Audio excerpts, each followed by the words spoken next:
Je reprends au nom de Abdelbasit Sanusi Mohamed Imam. Je suis le chargé des affaires sociales et sanitaires auprès du Conseil supérieur des affaires islamiques du Ouaddaï. Et certes, vous savez, dans la province du Ouaddaï, nous comptons beaucoup de Khalwa, centres islamiques appelés.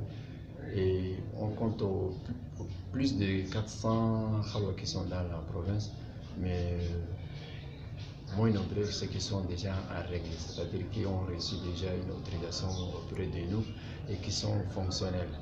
Et les autres, ceux qui n'ont pas encore en règle, compte tenu de nos moyens, vu l'étendue de la province, on n'a pas pu toucher tout le monde et je suis sûr qu'avec le temps, ils seront tous en règle.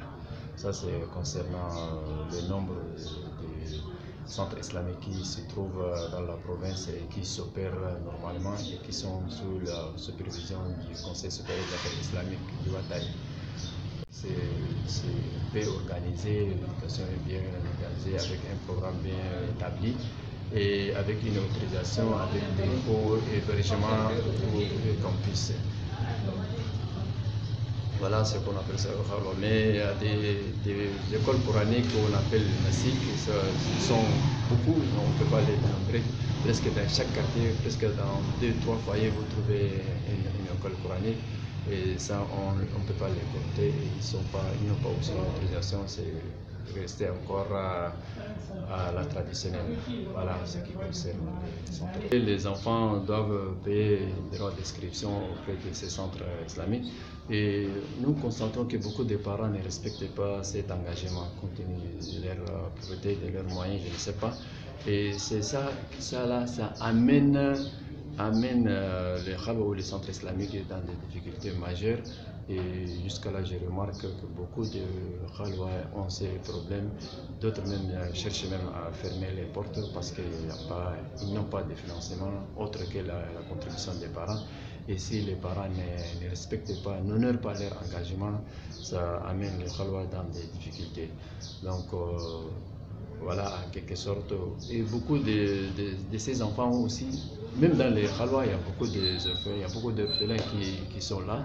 Et même si les parents, au début, s'engagent à payer quelque chose, avec le temps, ils ne peuvent pas vraiment finir. Donc, le temps que l'enfant finisse son cycle de 2, 3, 4 ans, et vraiment, c'est un problème pour les parents. Et c'est aussi un problème énorme pour les centres islamiques.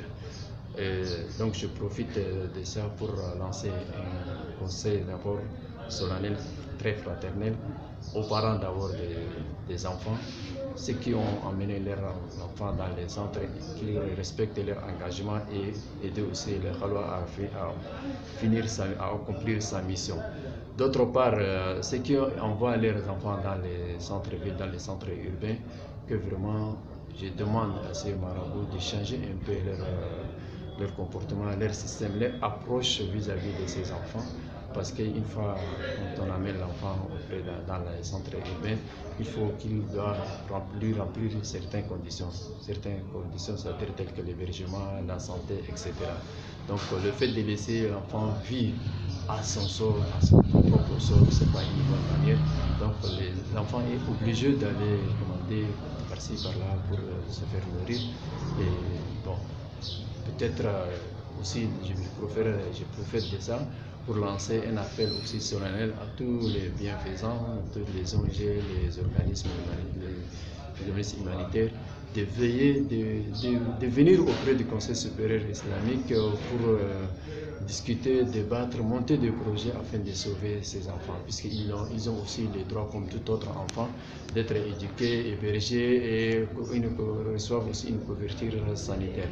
Et je profite aussi par là pour dire que déjà on a entrepris beaucoup de démarches, beaucoup de projets, on a monté des mini-projets pour sauver ces enfants, c'est-à-dire en construisant des centres d'accueil, des structures d'accueil, qui doit être complet en matière d'hébergement, en matière de centres de santé, pour au moins recevoir ces enfants et les conduire dans de bonnes conditions et dans de bons chemins.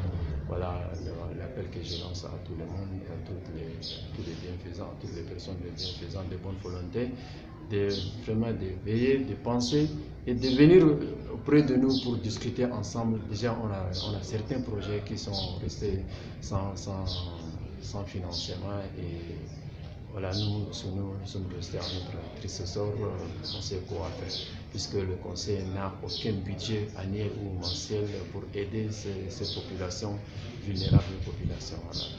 Merci.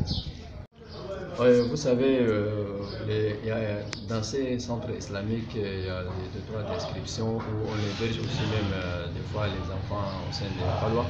Et moyennant quelque chose, ce soit annuel, nous sommes de 50 à 100 000 par enfant et avec un sac de mille, etc.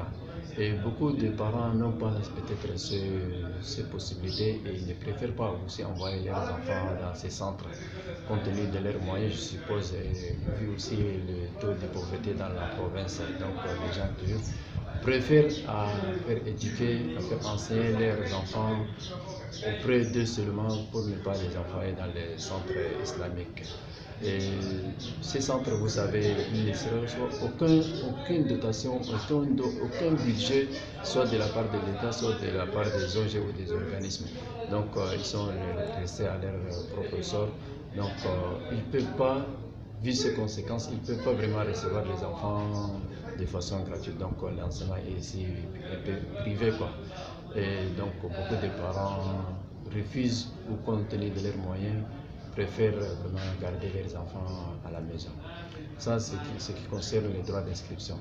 Et d'autres parents préfèrent aussi envoyer leurs enfants avec les marabouts qui viennent dans la ville et faire enseigner les enfants.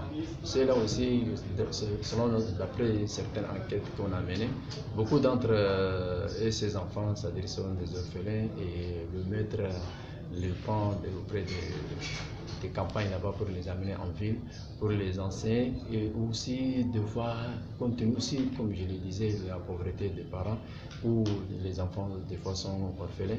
Donc les gens préfèrent envoyer leurs enfants avec ces marabouts.